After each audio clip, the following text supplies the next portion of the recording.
नमस्कार. नागपूर समाचार 24 मध्ये आपलं स्वागत आहे. मी आहे अमित वांद्रे.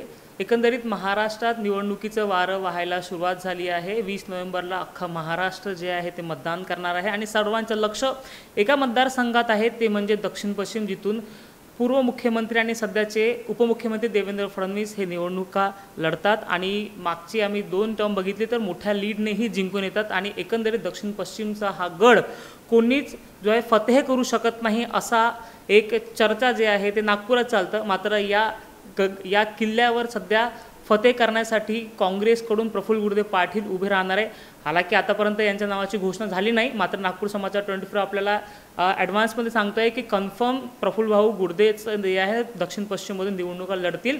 आणि हे बातमी सर्वात पहिले नागपूर समाचार 24च ब्रेक करतात असं तुम्ही समजून घ्या. आपल्यासोबत या सगळ्या चर्चेसाठी प्रफुल्ल गुर्दे पाटील आहे, जे दक्षिण पश्चिममधून देवेंद्र फडणवीस यांच्या विरोधात कशा पद्धतीने निवडणुका लढतील आणि हा किल्ला जो म्हणताय की तो फतेह करू शकत नाही, कशा पद्धतीने फतेह करण्याचे ते सध्या प्लॅनिंग करते. आपल्यासोबत प्रफुल्ल गुर्दे जी आहे, ज्यांना सध्याच जे आहे AICCचं सेक्रेटरी पद मिळालं होतं आणि हरियाणातून यांना जे आहे हरियाणा निवडणुकी त्यांना प्रभारी म्हणून जे आहे नागपुरातून हे गेले होते आणि नागपूरसाठी एक मोठा नाव जे आहे ते त्यांनी केलं आहे. प्रफुल्लजी आपल्यासोबत आहे. सर, स्वागत आहे नागपूर समाचार 24 मध्ये.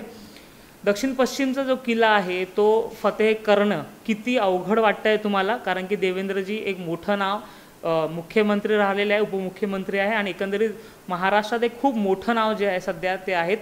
कशा पद्धतीने आपण हा फतेह करू शकता? नाही, लोकशाहीमध्ये व्यक्ती कधी मोठा नसतो. लोकशाहीमध्ये लोक मोठे असतात आणि लोकांच्या पुढं कोणीही मोठा राहत नाही. ही गोष्ट खरी आहे की हा भारतीय जनता पक्षाचा बालेकिल्ला म्हणून 1990 पासून ह्या मतदारसंघाकडे पाहिलं जातं आणि सातत्यानं भारतीय जनता पक्ष ह्या मतदारसंघातून विजयी होत राहिलेला आहे. आणि हे जरी असलं तरी सध्या ह्या 10 वर्षाच्या कालखंडामध्ये ह्या राज्याचं आणि देशाचं जे राजकारणाचा जो स्तर निर्माण झालेला आहे, ज्या पद्धतीचं राजकारण सुरू झालेलं आहे, लोकशाहीची गळचेपी करण्याचा जो प्रयत्न सुरू झालेला आहे आणि विकासाच्या नावावर यांनी जो मोठ्या प्रमाणात भ्रष्टाचार केला, त्या संपूर्ण गोष्टीला लोक कंटाळलेले आहेत. त्यामुळे कुणीही एका व्यक्तीचा बालेकिल्ला राहत नाही. बालेकिल्ला हा लोकांचा असतो आणि ज्या नेत्यांचे बालेकिल्ले समजून घेतले जातात ते सुद्धा ढळताना आपण पाहिलेले आहे. ह्या देशामध्ये पंतप्रधानसुद्धा निवडणूक हारलेले आहे, अनेक राज्यांचे मुख्यमंत्रीसुद्धा निवडणूक हारलेले आहेत. त्यामुळे निवडणुका ह्या लोक लढत असतात आणि सध्याची जी जमिनीवरची जी परिस्थिती आहे, लोकांचं जे ओपिनियन आहे ते निश्चितपणानं भारतीय जनता पक्षाच्या आणि देवेंद्र फडणवीसांच्या विरोधामध्ये आहे. त्यामुळे मला या मतदारसंघामध्ये विजयाची खात्री वाटते. एकंदरीत आपण जे म्हटलं की विरोधात आहे भाजपाचा, मात्र आता 2 आपण रिझल्ट बघितले. एक काश्मीरचं रिझल्ट बघितलं जे की नॅशनल कॉन्फरन्सकडे होतं आणि भाजप तिथेही खराब करत नव्हती, त्यांनी 29 सीट घेतली. हरियाणा जिथे वाटत होतं लोकांना की हरियाणा काँग्रेस स्वीप करेल आणि 60पर्यंत सीट येईल असं वाटत होतं, आपण तर प्रभारी होत्या, तिथे काँग्रेस हारली. आणि त्यानंतर जो वारं वाहलं की जिथे काँग्रेस म्हणत होते की आम्ही 60पेक्षा जास्त घेऊ आणि क्लीन स्वीप करू, तिथे हारल्यानंतर आता असा प्रचार होत आहे की हरियाणा तो झाकी आहे, महाराष्ट्र भी बाकी आहे आणि महाराष्ट्रात पुन्हा जे आहे महायुती सरकार येईल असा प्रचार सध्या करतोय. हरियाणाचा रिझल्ट काँग्रेसला भोवणार आहे का? बघा, हरियाणाच्या सामाजिक राजकीय परिस्थिती वेगळ्या आहेत आणि महाराष्ट्राची सामाजिक राजकीय परिस्थिती वेगळी आहे. हरियाणामध्ये काँग्रेस पक्षाचा जो पराभव झाला तो अनपेक्षित झालेला आहे की संपूर्ण सर्व्हेज, आणि ते न्यूज चॅनलचे असो किंवा सर्व्हे एजन्सीजचे असो किंवा कुठल्याही सामान्य लोकाला जर आपण विचारलं की हरियाणाचा निकाल काय राहणार आहे, तर निकालाच्या आधी कोणीही असं म्हणत नव्हतं की या ठिकाणी भारतीय जनता पक्ष निवडून येणार आहे. मात्र तो निकाल बदलला. आता ह्या बदलामागचे कारणं काय आहेत, कुठे आम्ही कमी पडलो किंवा आम्ही यंत्रणांमध्ये काय नक्की पराभवाची कारणमीमांसा आहे, ते पक्षस्तरावर सुरू आहे. मात्र हरियाणाची राजकीय सामाजिक परिस्थिती आणि महाराष्ट्राच्या राजकीय सामाजिक परिस्थितीमध्ये अंतर आहे. महाराष्ट्र हे पुरोगामी राज्य आहे. फुले, शाहू, आंबेडकर, छत्रपती शिवाजी महाराज, गाडगे महाराज, तुकडोजी महाराज यांच्या विचाराचं, संत परंपरेचं, संतभूमीचं हे राज्य आहे. तिथं हा विचार पोलराईज पॉलिटिक्सचा, कारण हरियाणामध्ये यांनी पोलराईज करण्याचा जो प्रयत्न केलेला आहे तो महाराष्ट्रामध्ये कदापिही होणार नाही. त्यामुळे महाराष्ट्राच्या निवडणुका आम्ही गांभीर्यानंच घेतो आहे आणि महाराष्ट्राच्या निवडणुकीमध्ये जो समन्वय 3 पक्षांचा महाविकास आघाडीचा आहे तो चांगल्या पद्धतीनं आहे.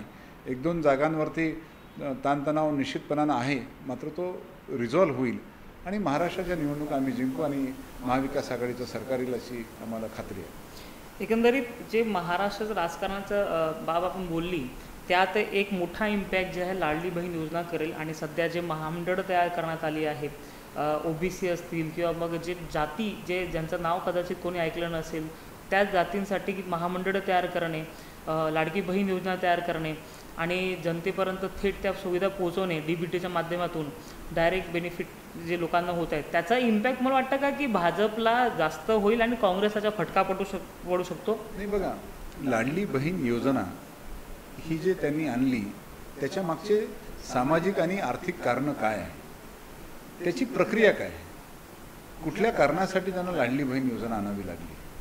तर लोकसभेच्या निवडणुकांमध्ये झालेला त्यांचा दारुण पराभव महाराष्ट्रामध्ये, त्यामुळे त्यांना असं वाटतंय की महाराष्ट्रामध्ये निवडणुका जिंकायच्या असेल तर एक वेगळी कॉन्स्टिट्युन्सी जी महिलांची कॉन्स्टिट्युन्सी आहे, महिला मतदारांना टार्गेट करा आणि थेट त्यांना त्यांच्या खात्यामध्ये पैसे टाकून त्यांना त्यांचे मतं खरेदी करा, ह्या पद्धतीचा एक विचार ह्या सरकारने आणलेला आहे. काल परवा माननीय सर्वोच्च न्यायालयामध्ये पण ह्या संपूर्ण गोष्टीला स्थगिती दिलेली आहे की निवडणुकीच्या आधी अशा ज्या आपण योजना किंवा धोरणं राबवत आहात ज्याचं इम्प्लिमेंटेशन नजीकच्या काळामध्ये होणार नाही, अशा योजनांना स्थगिती दिलेली आहे. आपण लक्षात घ्या की महिलांच्या आवश्यकता काय आहे. 1500 रुपयांची त्यांची डिमांड होती का? महिलांची जी आवश्यकता आहे त्या महिला सुरक्षिततेची आहे, त्यांना आरोग्याची आहे, त्यांच्या मुलाबाळांच्या शिक्षणाची आहे, त्यांच्या रोजगाराची आहे. जो डे टू डे त्यांना महागाईनं ज्या त्रस्त झालेल्या आहेत त्या महागाई त्यांना कमी पाहिजे आहे. इलेक्ट्रिकचे बिल बघा, पाण्याचे बिल बघा, सिलेंडरचे दर बघा. आता सणासुदीच्या दिवसामध्ये खाद्यतेलाचे जर आपण भाव पाहिले तर 100चे 200 रुपये किलो झालेला आहे.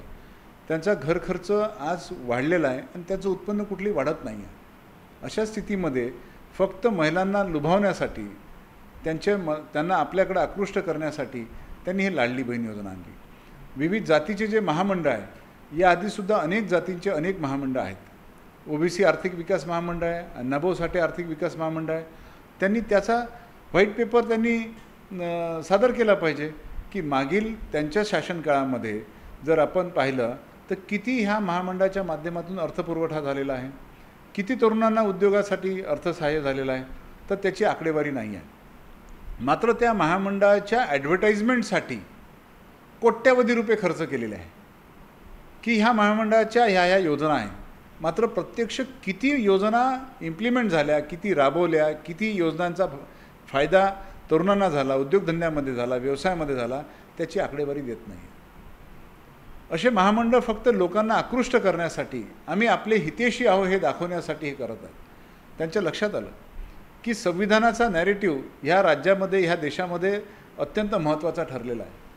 SC, ST, OBC, मायनॉरिटी हा जो वर्ग आहे आज भारतीय जनता पक्षापासून दूर गेलेला आहे. म्हणून त्यांच्यामध्ये फूट पाडण्यासाठी छोट्या छोट्या जातींच्या ह्या महामंडळ, त्या जातींच्या कधी मागण्या पण नव्हत्या हो. त्यांनी कधी मागण्या केली, त्यांना त्या जाती समूहांना माहिती नाही की असा आर्थिक महामंडळ आमचं तयार झालेलं आहे. त्याच्यासाठीची जी बजेटरी प्रोव्हिजन पाहिजे ती बजेटरी प्रोव्हिजन केलेली आहे का? किती अर्थसहाय्य तिथं देणार आहे, काय योजना आहे, महामंडळ स्थापन केलं, त्याची फंक्शनरी काय आहे, किती स्टाफ दिलेला आहे, किती कार्यालय आहे, कुठं आहे, त्याच्या योजना काय आहे, त्या योजनांची अंमलबजावणी कशामार्फत करणार आहोत, या संदर्भात कुठलाही निर्णय झालेला नाही. निवडणुकीच्या पार्श्वभूमीवर फक्त मतदारांना आकृष्ट करणं. आता मतदार हुशार आहे, जागृत आहे, त्यांना कळते ना. एवढ्या मोठ्या प्रचार यंत्राच्या तंत्राच्या विरोधामध्ये याच महाराष्ट्राने मॅन्डेट दिलं ना मोदी सरकारच्या विरोधामध्ये. मोदी सरकारचा पराभव राज्यात निश्चित झाला. देशात जिंकले असले तरी महाराष्ट्रामध्ये त्यांचा पराभव झालेला आहे. जर मोदींचा पराभव होऊ शकते तर आज हे काय लागलेलं आहे? प्रभू, आपण बोलले की SC ST OBCचं जे काही गोष्टी आपण बोलले, एक विषय आपल्यावर येतो कारण की आपण AICC सेक्रेटरी आहात. SC ST उपवर्गीकरणाचा निर्णय सुप्रीम कोर्टाने दिला आणि या विषयावर खास करून कास्ट आणि शेड्यूल ट्राईब यांची मागणी अशी आहे की अध्यादेश काढून हे जे निर्णय आहे ते किंवा मग इम्प्लिमेंट करून अमेंडमेंट करून जो आहे तो विरोध केला पाहिजे होता. मात्र काँग्रेसकडे सर्वांचं लक्ष होतं, कारण काँग्रेस जे आहे लोकसभेत म्हणत आहे की आम्ही संविधान हातात घेतलं आहे आणि आम्ही आरक्षण वाचवू आणि आरक्षण संपवू नाही. आणि SC/ST उपवर्गीकरणाचं जे रिझर्वेशन उपवर्गीकरण जेव्हा होतो तेव्हा हा पहिला स्टेप मानला जातो की आता उपवर्गीकरण झालं तर आरक्षण संपवण्याची पहिली स्टेप झाली.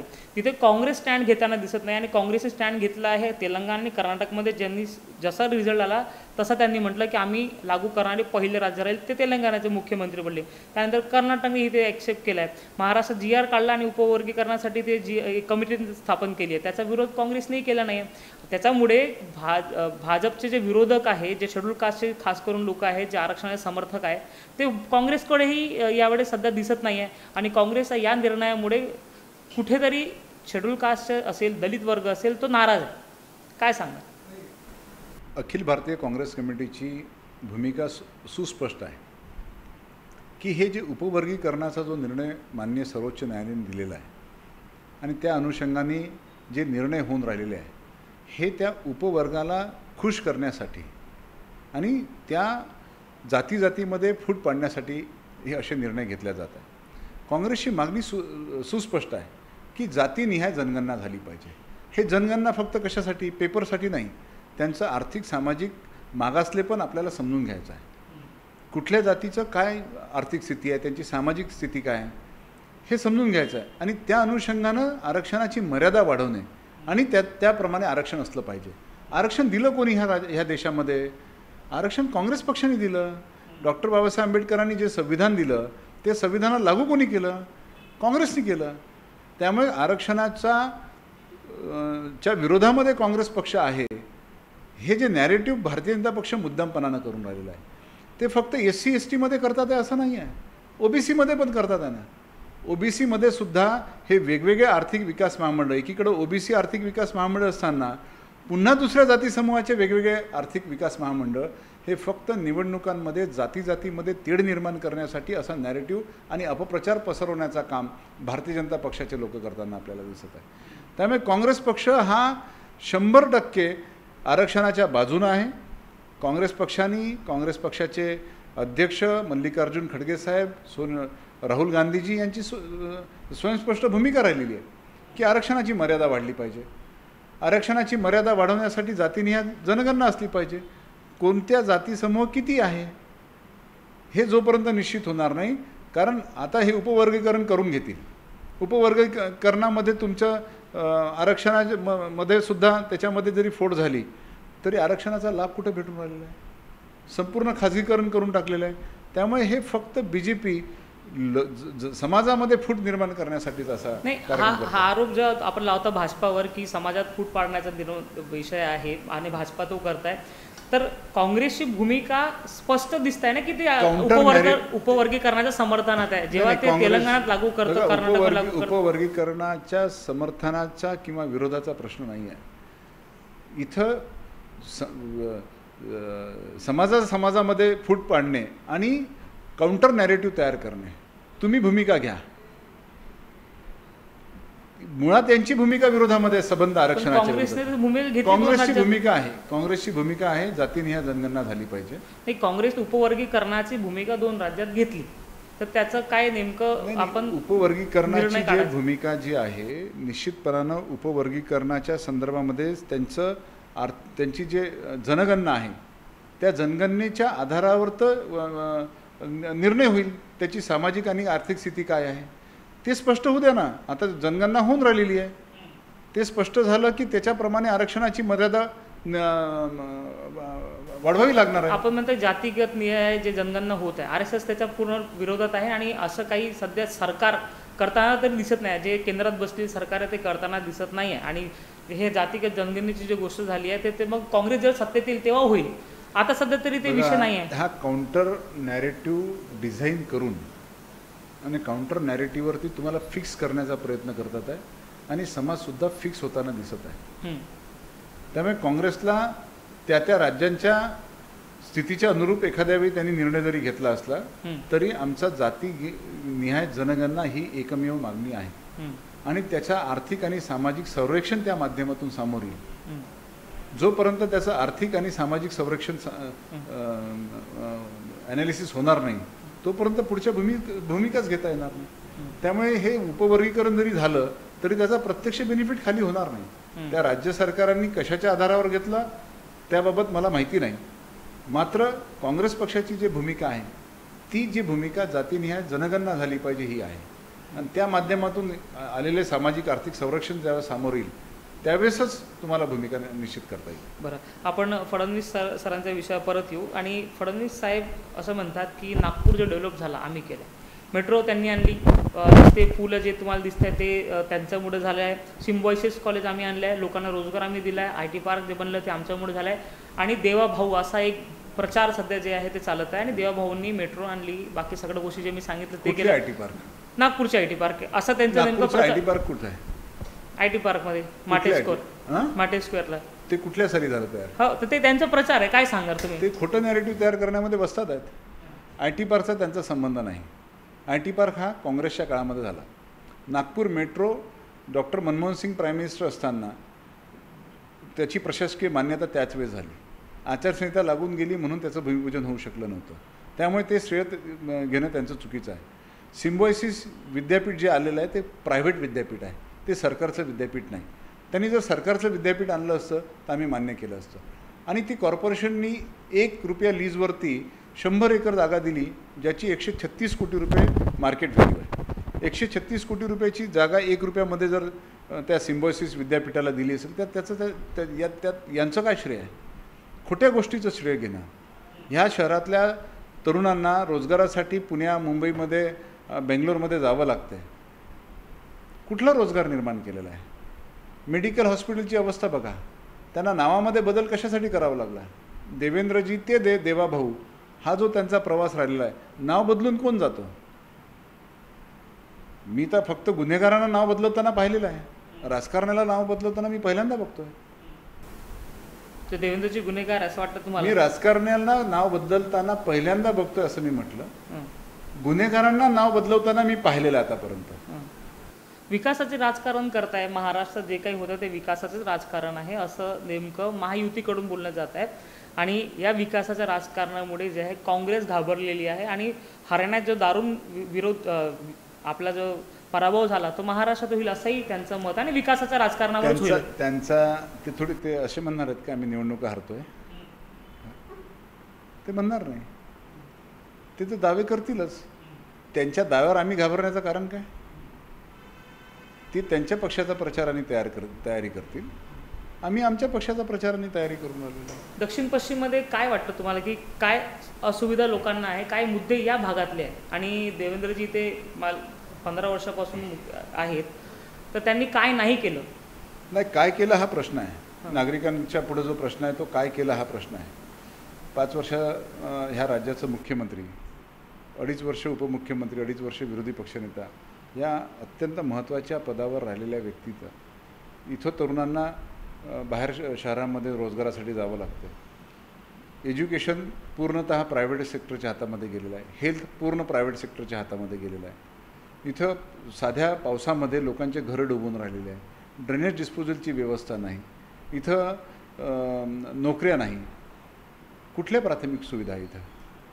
त्यांच्या मतदारसंघामध्ये एक सरकारचं हॉस्पिटलसुद्धा नाही आहे. आणि जे हॉस्पिटल होते महानगरपालिकेचे इंदिरा गांधी हॉस्पिटल ते त्यांच्या मतदारसंघाच्या कॉर्नरवर आहे. काय अवस्था आहे? मेडिकल हॉस्पिटल त्यांच्या मतदारसंघाच्या सीमेवर आहे. काय अवस्था आहे? महानगरपालिकेच्या किती शाळा बंद झालेल्या आहे? नवीन महाविद्यालय सरकारचे काय आलेले आहे का? पूर्ण खाजगीकरण करून राहिलेलं आहे. मेट्रोचे दावे करतात. मेट्रोमध्ये किती नोकऱ्या तयार झालेल्या आहे? किती सरकारी नोकऱ्या आहे? किती आरक्षणाचा लाभ तिथे मिळालेला आहे? कुठले मुलं काम करतात? किती पगारावर काम करतात आहे? आज 12, 15, 18 हजाराच्या वर ह्या तरुणांना पगार नाही आहे. त्यामुळे कुठले डेव्हलपमेंट? मुख्यमंत्र्याच्या मतदारसंघामध्ये एक नवीन चेहरामोहरा त्या मतदारसंघाचा बदललेला दिसतो. आपण ह्या मतदारसंघाचा फेरफटका मारा. हा मुख्यमंत्र्याचा मतदारसंघ वाटतो आहे का? किंवा मुख्यमंत्र्याचं शहर वाटतं आहे का? तुम्ही अमरावतीत जा ना. अमरावती तसंच आहे, सारखंच आहे. वर्धेत जा, वर्धा पण सारखंच आहे. फक्त मेट्रो नाही आहे, एवढाच अंतर आहे. सिमेंट रस्ते वर्धेतही आहे, अमरावतीतही आहे, नागपुरातही आहे. बदल काय आहे?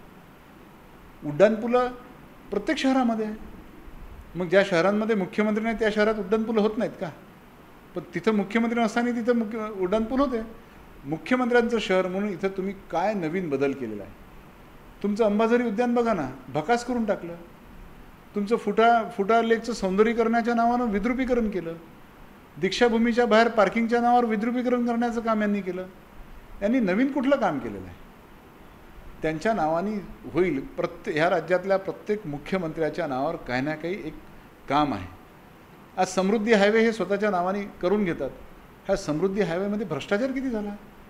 तो विकासासाठी केला की पैसे कमवण्यासाठी केला? त्यामुळे यांचं राजकारण हे विकासाचं राजकारण नाही, तर विकासाच्या नावानं भ्रष्टाचाराचं राजकारण आहे.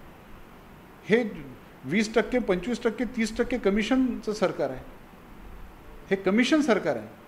पैशाशिवाय हलत नाही, बोलत नाही. ज्या देवेंद्र फडणवीसांबद्दल एक आपुलकी ह्या मतदारसंघामध्ये 2014च्या आधी होती. तरुण, उत्तम वक्ता, तोपर्यंत एक वेगळी प्रतिमा निर्माण केलेली आहे. संबंध महाराष्ट्राच्या राजकीय संस्कृतीचा बट्ट्याबोळ जर कोणी केला असेल तर देवेंद्र फडणवीसांनी केलेला आहे. राजकारणाचा जो स्तर खालवला, पक्ष फोडले, अनैतिक सरकार निर्माण केले, बेकायदेशीर असंविधानिक सरकार निर्माण केले. असंविधानिक सरकार आहे हे मी म्हणत नाही, सुप्रीम कोर्टाने म्हटलं, पण त्याचा निर्णय सुप्रीम कोर्ट घेऊ शकत नाही असं म्हणते. असंविधानिक सरकार होतं. याला जबाबदार कोण आहे? ही राजकारणाची संस्कृतीने हा राजकारणाचा स्तर नव्हता. आज बदल्याच्या भावनेतून हे सरकार काम करत आहे. त्यांच्या विरोधात बोलता येत नाही, त्यांच्या विरोधात वृत्तपत्र छापू शकत नाही. मी त्यांच्या विरोधात थेट निवडणूक लढतो आहे. मला माहिती आहे याचे परिणाम, दुष्परिणाम दोन्ही गोष्टीची परिपूर्ण कल्पना आहे. आज नागरिकांमध्ये असुरक्षिततेची भावना आहे की आम्हाला व्यक्त होता येत नाही. अनेक नागरिकांमध्ये आज देवाभाऊच्या नावानं ब्रँडिंग करून टाकलं. मिठाई वाटप चालू आहे, फराळाचं वाटप चालू आहे, भांडेकुंडे वाटून राहिले, कोजागिरीचं दूध फुकट, अनेक मंडळांमध्ये लाखो रुपये. कुठून आला एवढा पैसा? यांचे उत्पन्नाचे साधनं त्यांनी जाहीर केले पाहिजे. तुमचा व्यवसाय काय आहे आणि तुमच्या व्यवसायातून तुम्ही एवढी संपत्ती निर्माण कुठून केलेली आहे? हे प्रश्न आहेत ना. लोकांना दिसते ना सगळं. लोकांना कळत नाही अशातला भाग नाही. त्यामुळे अनरेस्ट लोकांमध्ये आहे. लोकांना आतापर्यंत त्यांनी ज्या पद्धतीनं टोलवण्याचा आणि याचा प्रयत्न केलेला आहे, त्यांचं खऱ्या अर्थाचं खरं रूप ह्या मतदारसंघातील लोकांना आता समजलेलं आहे. तर प्रभू, आपण एक प्रश्न जाण्यापहिले तुम्ही बोलले आता की दुष्परिणाम निवडणूक लढण्याचे काय होऊ शकते. मला माहिती आहे, सांगू शकता, एक्सप्लेन करू शकता की काय दुष्परिणाम होऊ शकतात? कुठल्या स्तरावर भीती आहे का तुम्हाला? मला अजिबात भीती नाही. भीती असती तर मी निवडणूक लढण्याचा निर्णयच घेतला नसता. दुष्परिणाम काय होऊ शकतो? कुठलेही अंतिम सत्य हे मृत्यू आम्हाला माहिती आहे. मृत्यूपेक्षा दुसरा कुठला परिणाम होऊ शकतो? थ्रेट आहे तुम्हाला? मी मानत नाही ती थ्रेट. असली तरी मी त्याला घाबरत नाही. आहे का? मी स्पष्ट विचारतो, आहे की नाही? मी काय म्हणतो, ह्या शहरातला कुठलाच व्यक्ती सुरक्षित नाही आहे. मी तर राजकारणी आहे. सामान्य माणूस तरी स्वतःला सुरक्षित म्हणून घेतो का? देवेंद्रच्या विरोधात निवडणुका लढण्यामुळे आपल्याला थ्रेट आहे का? स्पष्ट प्रश्न आहे. मी थ्रेटला घाबरत नाही. असेल तरी घाबरत नाही? असेल तरी घाबरत नाही. आपण जे बोलले की मला जे दुष्परिणाम ही माहीत आहे, काय होऊ शकतात? मी काय म्हणतो, ह्या राज्याला माहिती आहे. ह्या राज्याला माहिती आहे, अनेकांना माहिती आहे ते काय करू शकते, त्यांची विचारधारा काय आणि त्यांची वृत्ती काय आहे. मला पण माहिती आहे. प्रत्येक गोष्ट बोलायच्या नसतात, पण मी ह्या कुठल्याही गोष्टीला घाबरत नाही आणि मला कुठल्याही संरक्षणाची गरज नाही. प्रफुल्ल गुरुदेव पाटील जेव्हा महानगरपालिकेत बोलतात तर अभ्यासू नेतृत्व म्हणून बोलतात आणि आम्ही त्याचे ज्वलंत उदाहरण आहेत. आपले भाषण आम्ही बघितले आहे आणि तसंच एक उदाहरण जे आहे देवेंद्रजी आहे तेही त्या पद्धतीने बोलतात. आता जेव्हा तुम्ही जर ह्या निवडणुका जिंकल्या तर विधानसभेत दक्षिण पश्चिमसाठी नेमकं काय करणार? आपली प्रायोरिटी काय असणार आहे? नाही, बेसिकली एक लक्षात घेतलं पाहिजे की ही प्रातिनिधिक लोकशाही आहे. आपण रिप्रेझेंटेशन करतो लोकांचं. ज्यावेळी लोकांचं रिप्रेझेंटेशन करतो त्यावेळेस लोकांच्या मुळात गरजा काय आहे, त्यांच्या डिमांड काय आहे हे महत्त्वाचं आहे. नेत्यांचा अजेंडा महत्त्वाचा नाही आहे. मला वाटलं म्हणून मी सिमेंट रस्ते केले. अरे पण तिथल्या लोकांची मागणी होती का? सिमेंट रस्त्याचा विरोध करताना ह्या शहरामध्ये आपण पाहिलं ना लोकांनी. एक काळ असा होता की स्वागत केलं जात होतं की वा वा काय चकाचक रस्ते झाले सिमेंट रस्त्याचे.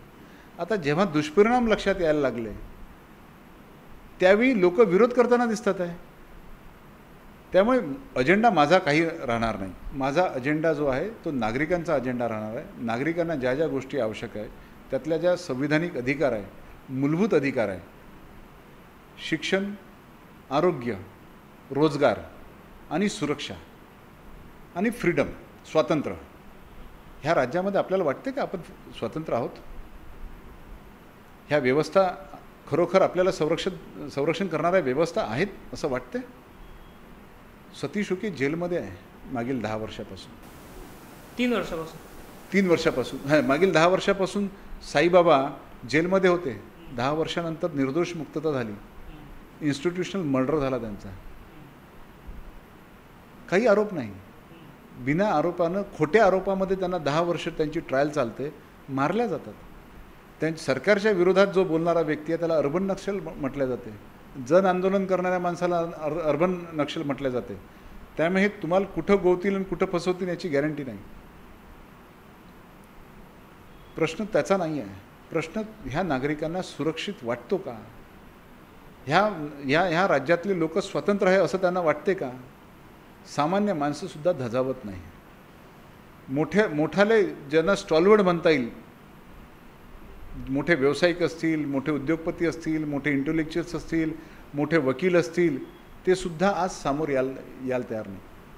काँग्रेस पक्षाच्या कालखंडामध्ये काँग्रेसचा विरोध करता येत होता, त्यांच्या विरोधात आंदोलन करता येत होतं, बोलता येत होतं.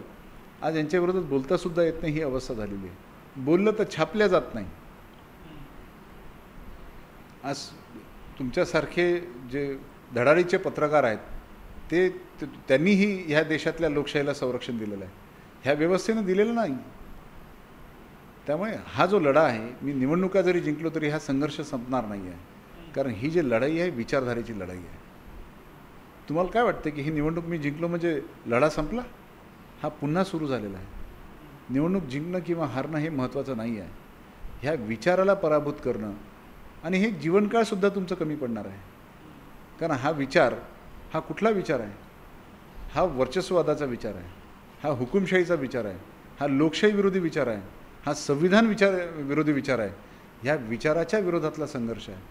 त्याला रिप्रेझेंट करणं, सामान्य लोकांना खऱ्या अर्थानं रिप्रेझेंट करणं हे माझं विधानसभेमध्ये काम राहणार. बरं, आपण बोलले की हे लोकशाहीचा विरोधात आणि दडपशाहीचं सरकार आहे किंवा हे विचारधारा आहे. या विचारधारेला महाराष्ट्र सरकार जे आहे, महाराष्ट्राचे लोक एकंदरीत जे आहे, मागील 10 वर्ष पकडून घ्या तुम्ही, त्यांनी समर्थन दिलेलं आहे. 2014 पासून तर 19पर्यंत, 19 नंतर BJP सर्वात मोठी पार्टी होती. म्हणजे मी ते एक प्रकरू शकतो की त्यांनी जनतेने त्या विचारधारेला समर्थन केलेलं आहे. तर आपण जे म्हणता इतके विरोधी आहे, जनतेच्या विरोधी आहे, लोकशाहीचा विरोधी आहे, जो लोकांच्या बोलण्याला की दडपशाही करतात, तरी जनता जे आहे त्यांना समर्थन देत आहे. का असं होत असेल? मग एक लक्षात घ्या की ह्या जगातले सर्व हुकुमशाह हे लोकशाही मार्गाने झाले. हिटलर पण लोकशाही मार्गाने निवडूनच आला होता ना. पण हे मार्ग त्यांचा लोकशाहीचा आहे, मात्र त्यांचं रचना जी आहे, त्यांना काम करण्याची पद्धत ती हुकुमशाहीची आहे. आज त्यांना समर्थन निश्चितपणाने 14 आणि 19मध्ये मिळालं. मात्र वास्तविकता जेव्हा लक्षात आली त्यावेळेस जे 400 पारशे गोष्ट करणारे आज थांबले ना, ॲब्सोल्यूट मेजॉरिटीमध्ये आलं नाही. 2 महत्त्वाचे जे राज्य आहे, उत्तर प्रदेश आणि महाराष्ट्र, ह्या 2 राज्यांनी भूमिका घेतल्या. अन्य राज्यांमध्ये आम्ही कमी पडलो. मात्र निश्चितपणानं हे जे सरकार आहे हे हुकुमशाहीचं, यांची विचारधारा हुकुमशाहीची आहे. हे नाव फक्त संविधानाचं घेतात, हे नाव लोकशाहीचं घेतात. लोकांना ती सत्यता हळूहळू लक्षात येईल. इमिजिएट लक्षात येत नाही. जेव्हा फसगत होते, फसगत होतपर्यंत लक्षात येते की ह्या फसगत होऊन राहिली आपली म्हणून. फसगत झाल्यानंतरच लक्षात येते. ती जे फसगत ज्या लोकांच्या लक्षात आली त्या लोकांनी निर्णय घेतला. मात्र ज्या लोकांच्या अजूनही लक्षात आली नाही त्यांची फसगत झाल्यानंतर निश्चितपणानं त्यांची डोळे उघडतील ना. आज जर्मनीमध्ये हिटलरचं समर्थन करणारे किती लोक शिल्लक आहेत? त्याच लोकांनी त्या जर्मनीमध्ये हिटलरला निवडून पाठवलं होतं ना. 98% लोकांनी जर्मनीमध्ये हिटलरला मतदान केलं होतं. सर्वाधिक लोकप्रिय होते. म्हणजे ते लोकशाहीवादी होते असं थोडी नाही. ते सरकार हिटलरवादी आहे, हिटलरवादी आहे, हिटलरच्या विचाराचे पूजक आहे. बरं, एकंदरीत आता महाराष्ट्रात जे निवडणुका आहेत त्यात 3 मोठे पक्ष जे लोक म्हणत आहेत की 3 मोठे पक्ष निवडणुका लढत आहेत. महाविकास आघाडी एक गठबंधन, महायुती एक गठबंधन, आणि त्या व्यतिरिक्त जे आहे जारंगी आपला विचार करतायत आणि नंतर वंचित बहुजन आघाडी एक मोठा इम्पॅक्ट करणारा हे आहे ना, त्याचा इम्पॅक्ट जेव्हाही होतो तो काँग्रेसच्या विरोधात होतो. लोकसभेत जे आम्ही बघितलं की इंडिया आघाडीमध्ये येतो करता करता नाही आले किंवा घेतलं नाही, असं जे काही चित्र असेल ते तुम्हाला चांगलं माहीत आहे. आताही जेव्हा महाराष्ट्र जेव्हा निवडणूक होईल, वंचित बहुजन आघाडी 288 सीटवर लढत आहे आणि याचा फटका जे आहे ते काँग्रेसला बसू शकतो असं नेमकं चित्र आहे.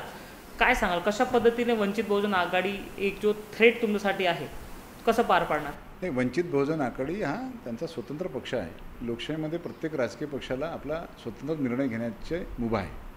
त्यांनी कशाच्या आधारावर निर्णय घेतलेला आहे आणि ह्या लोक सुजाण आहेत. 2019मध्ये वंचित बहुजन आघाडीने जेवढे मतं घेतले आणि 24मध्ये किती मतं घेतलेले आहे, त्याच्यामधली जे टक्केवारीमध्ये जे घसरंडी झालेली आहे लोकांना माहिती आहे. मतविभाजनीसाठी वंचित बहुजन आघाडी हे काम करते आहे हे लोकांच्या लक्षात आलं. म्हणून तर त्याचा परिणाम आपल्या लक्षात आला असेल की आज 35 जागा महाविकास आघाडीने निवडून आलेल्या आहेत. त्यामुळे वंचित बहुजन आघाडी हा स्वतंत्र राजकीय पक्ष आहे, त्यांना ती मुभा आहे. ते 288 पूर्ण जागा लढवू शकतात. त्याचे काय फायदे होईल, काय नुकसान होईल ते महाराष्ट्राचे जनता निश्चित करणार आहे. आपल्या विधानसभेत काही आपला थ्रेट आहे वंचित बहुजन आघाडी? वंचित बहुजन आघाडीने याआधीच आपला उमेदवार इथं जाहीर केलेला आहे. ते निवडणूक लढतील, लोकांपुढे जातील, लोक निर्णय घेतील. तर वोट डिवायडेशनचा भीती आहे का काँग्रेसला या सगळ्या गोष्टीकडून? भारतीय जनता पक्षाचा तो प्रयत्न असतो. मात्र ही निवडणूक मला असं वाटतं की ही डायरेक्ट बायपोलर होईल. दोनच उमेदवारांमध्ये ही मुख्य लढत होईल आणि डिव्हिजन ऑफ वोट्स असं खूप अधिक होईल असं मला वाटत नाही. बरं, आपण AICCचे सेक्रेटरी आहात. महाराष्ट्रात काय वाटतं किती सीट जे आहे महाविकास आघाडी घेऊ शकते आणि एक अंदाज आपण सांगू शकता? असं आहे की अजूनपर्यंत सीट शेअरिंग निश्चित झालेलं नाही आहे, उमेदवारी निश्चित झालेलं नाही. नॉमिनेशन संपूर्ण प्रक्रिया झाल्यानंतर खरंच चित्र जे आहे महाराष्ट्राचं स्पष्ट होईल. मात्र आजच्या स्थितीमध्ये जो मॅन्डेट दिसतो आहे, लोकांचा जो मूड दिसतो आहे, तो मूड हा महाविकास आघाडीच्या बाजूनं आहे. त्याचं कन्व्हर्शन रेट काय राहील हा प्रत्यक्ष सगळे उमेदवार जाहीर झाल्यानंतर आणि प्रचाराची सुरुवात झाल्यानंतरच लक्षात येईल. मात्र आम्ही सरकार स्थापन करू. तुम्ही सरकार स्थापन, लाडली बहीण योजना असेल किंवा बाकीचे मंडळ असेल त्याचा काही इम्पॅक्ट होणार नाही? बघा, तो लोक ठरवतील तो इम्पॅक्ट. आज नागरिकांना इतकं असहाय्य करून टाकलं, इतकं त्यांना दयनीय अवस्थेमध्ये आणून टाकलं की लोक त्याचा बेनिफिट घेऊन राहिलेले आहे. लोकांना एवढं माहिती आहे की हे पैसे काही सरकार म्हणजे काय फडणवीस आपल्या खिशातून किंवा शिंदे आपल्या खिशातून देत नाही आहे. हे आपलेच पैसे आहे, जनतेच्याच करातून त्यांनी तयार केलेले, जनतेच्याच पैशात करातले ते पैसे आहे आणि ते आपल्याला देत आहेत, ते आपण घेऊन घेतले पाहिजे. ह्या भावनेतून लोक घेतात. म्हणजे पैसे घेतले म्हणजे मतं देतील असं नाही आहे. लोकसभा निवडणुकीमध्ये काही कमी पैसे वाटले होते का यांनी? पैशाच्या आधारावर फक्त पैशाच्या भरोश्यावर फक्त निवडणुका लढता येत नाही, जिंकता येत नाही.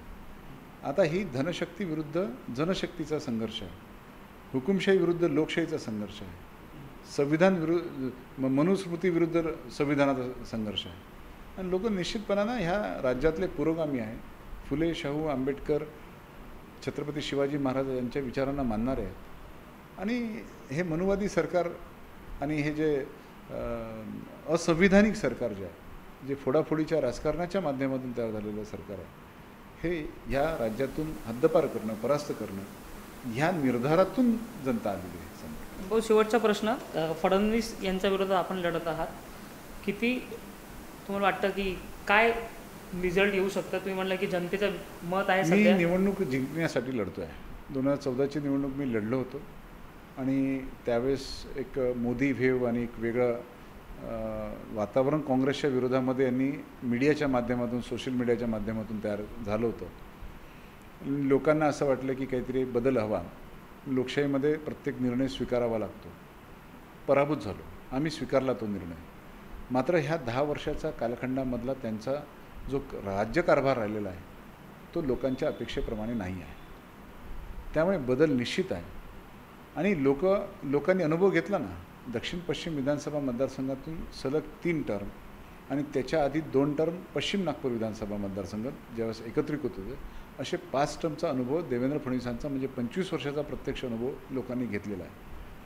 त्यांच्या लोकप्रियतेचा काळ पण बघितलेला आहे आणि आताचा पण काळ ते बघत आहेत. त्यामुळे लोकांनी निर्णय घेतला यावेळेस बदल हवा आहेत लोकांना आणि हा बदल लोक मतदानाच्या माध्यमातून निश्चितच करतील याची मला खात्री आहे. खूप खूप धन्यवाद भाऊ, आपण आपला वेळ दिला आणि जे दिलखुलास चर्चा केली आणि जे आपण बोलले कदाचित इतकी हिंमत कोणी करत असेल सध्याच्या कंडिशनमध्ये.